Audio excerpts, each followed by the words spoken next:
You're looking for a secret weapon in your divorce? You're in the right place. I'm Corey Shapiro. This is Getting Divorced Without Losing Your Mind. And today we're going to talk about how to become more persuasive by learning about the strategic shift. Now, a disclaimer.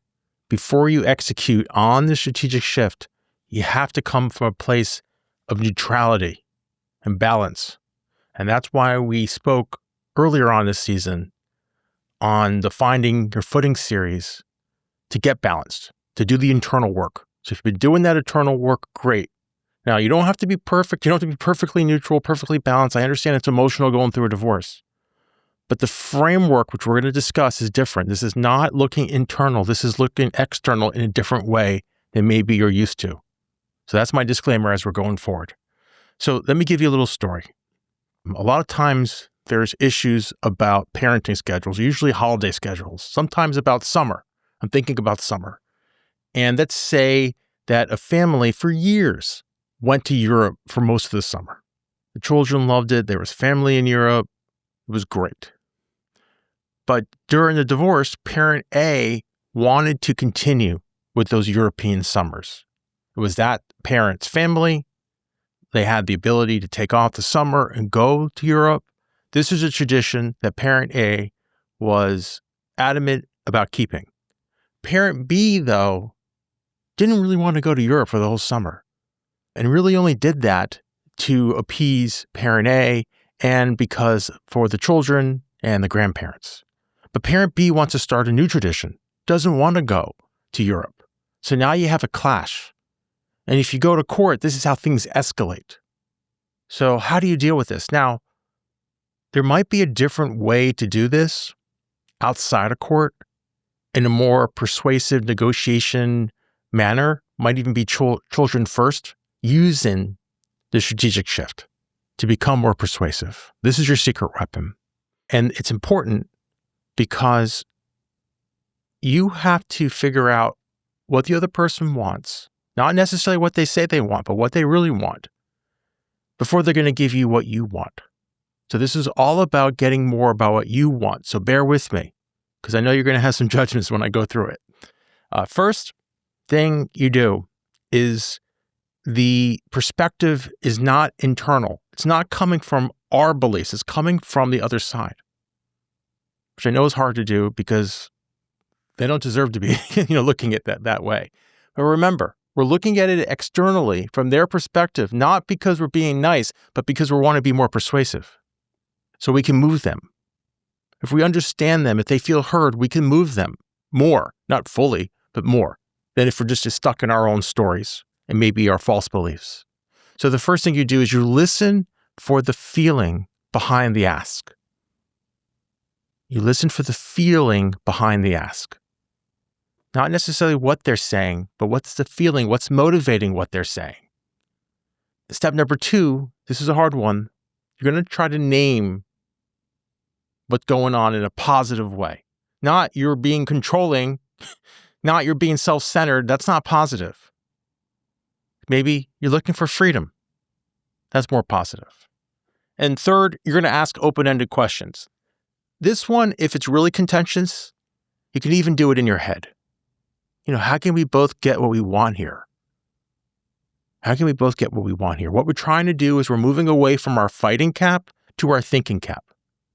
So let's resolve this story about summer parenting time. Okay? If you're thinking about this from their perspective and parent B doesn't want to go anymore, you can say they're looking for freedom, they're looking for a fresh start. They're looking to build something new. Okay? And then you just ask that question, how can we achieve both? How can we achieve continuing this tradition that the children love, but also giving you the ability to have new traditions with the children? Doesn't that put you in a different perspective? It's not winning. We're not trying to win here. We're problem solving together. That's how you become more persuasive. Now, I hear some objections. You can't do it perfectly. Well, let me tell you something. This guy right here, I can't do it perfectly, and I've been doing it for a while. It's not about being perfect. It's an art. You're going to get better at it the more you practice. I think the big shift, though, is the instinct is to go internal And that's a shift. It's external focused. You're looking at it from their perspective, not your perspective. That's the hardest shift. Second thing is I'm giving in, Corey. I have a peer week if I do this. I don't know why people think listening, understanding is giving in. We never agreed with them. We're trying to listen and understand first before we pass judgment. We're trying to give to get. Remember, that's what we're trying to do. We're going to give them what they want, not necessarily what they say, to get what we want. That's how we do this. All right, let me give you an action step. When you're having an issue and then you have this urge to go internal, which is so natural to do, I want you to just try to do an external focus. And maybe not something that's going to be so hard to do, because the more neutral you are, the more space you have, the easier it is. You can, listen for their feelings. When I was practicing this, when I started out, I would literally be in like these shops, like in retail shops, and someone would I feel their energy behind me in the line, and I let them go ahead and like brush in front of me. And I was just like, a part of me internal was like, that person's so rude. But then external, I was like, well, seems like they're in a rush. Seems like it's important for them to move forward. And that put me in a different frame of mind. That's the key here. So you're looking for those feelings.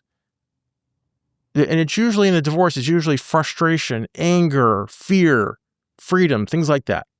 And I really wouldn't worry about going so deep in emotions. When I was starting this out, I did Google, emotions and unmet needs. And I think it's nice to have that vocabulary later on. But in the beginning, I think you only have to deal with the primary emotions, sad, mad, primary emotions, frustrated. It's going to get you 85% there. All right. So what's the takeaway here? The better you can bring your neutral self, be more expansive, to focus not on you, but on them in a generous way, where you're going through this conflict, you're going to get better results. And it's not by force. It's not by force. All right, so we've done all the 6 shifts. You got the full toolkit. And now the rest of the season, we're just going to build on it. We're just going to get better. And I want to really hit home this idea of being neutral really wins. So that's going to be the focus of our next episode. I'm Corey Shapiro. Let's step forward with clarity together. This podcast offers general information only. It cannot replace legal advice. If you need tailored advice, contact an attorney licensed to practice in your area.